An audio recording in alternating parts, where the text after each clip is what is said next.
उद्धव पर निशाना तेवर पुराना। जी हां, जेल से रिहा होने के बाद नवनीत राणा मुंबई के लीलावती अस्पताल में भर्ती हुई, मगर जब आज वो अस्पताल से बाहर आई तो उद्धव सरकार और महाराष्ट्र के मुख्यमंत्री उद्धव ठाकरे के विरुद्ध उनकी जुबान पहले से ज्यादा तल्ख हो गई।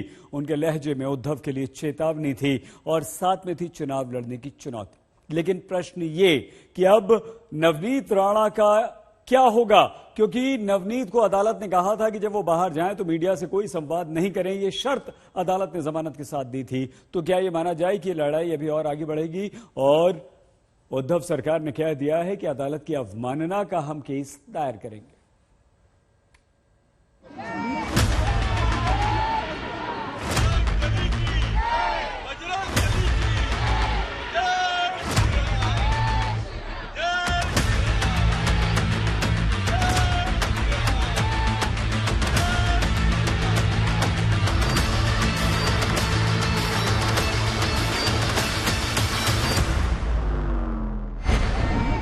न तेवर बदला, न ताप,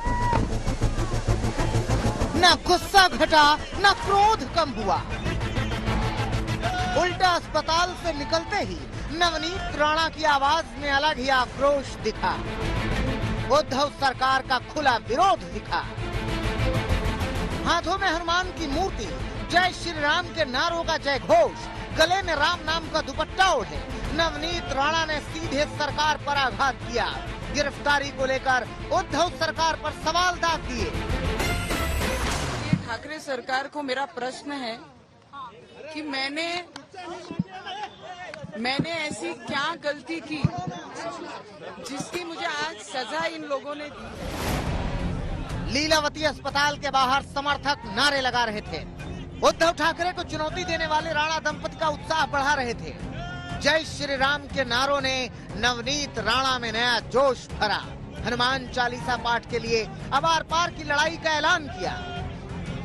अगर जेल प्रशासन के कोई भी व्यक्ति अगर आपको बता दे कि मैंने 10 घंटा बैठकर 101 बार हनुमान चालीसा रोज पढ़ा है, पाठ किया है, और सब महिलाओं का आग्रह था, जितनी भी महिलाएं श्री राम में और हनुमान में भगवान में विश्वास करती हैं, उन्होंने अपने अपने सेल में पढ़कर रोज मुझे सपोर्ट करने का काम ये जेल से ही किया है। तो भगवान का नाम लेने के लिए मेरा मॉरल कोई खत्म नहीं कर सकता। इस भारत देश में मैं पैदा हुई हूँ।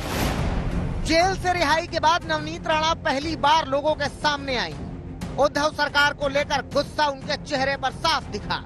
गिरफ्तारी से नाराज सांसद ने सीधा मुख्यमंत्री उद्धव ठाकरे को टारगेट किया। उनके पद के बेजा इस्तेमाल का आरोप लगाया। चुनावी मैदान में आमने सामने वाला चैलेंज दिया।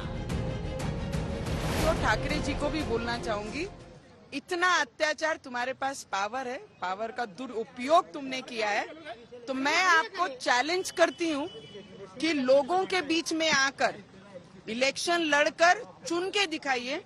महाराष्ट्र में कोई भी डिस्ट्रिक्ट आप चुनिए और लोगों की सेवा करके चुन के आना किसे कहते हैं, वो वहाँ खड़े रहिए और आपके विरोध में आपके सामने मैं खड़े रहूंगी और चुन के आपने दिखाना कि महिला ताकत के सामने और ईमानदारी और मेहनत के सामने किस तरीके से चुन के कौन आ सकता है। अगर दम है। भाईखला जेल से 5 मई को रिहाई के बाद से नवनीत राणा मुंबई के लीलावती अस्पताल में भर्ती थी। सुबह ही पूर्व मुख्यमंत्री देवेंद्र फडणवीस ने अस्पताल जाकर उनसे मुलाकात की, जिसके बाद तस्वीर साफ हो गई कि सांसद को अस्पताल से छुट्टी मिलने वाली है। अस्पताल से निकलते ही नवनीत राणा ने एक साथ कई सवाल उठाए। राजद्रोह की धारा पर भी प्रश्न चिन्ह लगाए। जो भी कोर्ट का आदेश है कि जो भी चीज हुई, सिचुएशन हुई, उस पे मैं कोई बात नहीं करूंगी। मैं कोर्ट का बहुत सम्मान करती हूँ, उनके आदेश का मैं पालन करूंगी। उस सिचुएशन को छोड़कर मैं जो भी बात होगी मैं जरूर। मुझे लगता है कि उद्धव ठाकरे ने सब श्रूड बुद्धि की सब लिमिटें क्रॉस कर दी हैं। ये जो करप्टेड बीएमसी में 2 पीढ़ियों से बैठे हैं, इनकी लंका को जलाने के लिए आह्वान दिया है और पूरी ताकत से बीएमसी के प्रचार।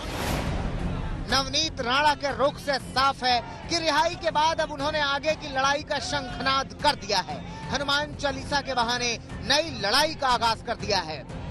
नवनीत राणा जहां उद्धव सरकार पर बरसती रही, तो शिवसेना सांसद संजय राउत पर रवि राणा का गुस्सा फूटा। लगातार बयानों से संजय राउत पर उन्होंने हमला बोला। राउत को चवन्नी छाप नेता बता दिया।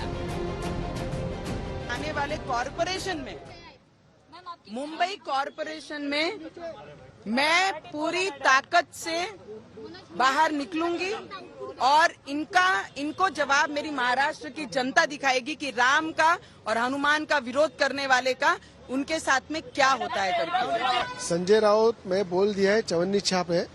वो कांग्रेस और महाविकास आघाड़ी का दलाल है और दलाली करते करते उन्होंने पूरी शिवसेना डुबाने का काम भी किया है।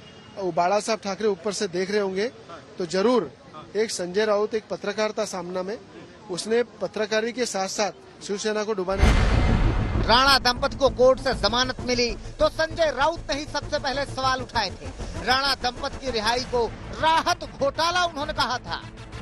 राणा दंपति ने अब अपने इरादे जता दिए हैं। बीजेपी ने भी उद्धव सरकार के खिलाफ इस लड़ाई में अपने हाथ बढ़ा दिए हैं। रवि राणा दिल्ली में गृह मंत्री अमित शाह से मिलने की तैयारी में है। साफ है कि महाराष्ट्र वाली ये लड़ाई अब दिल्ली में और ज्यादा बढ़ने की बारी है। मुंबई से पंकज उपाध्याय के साथ आज तक ब्यूरो।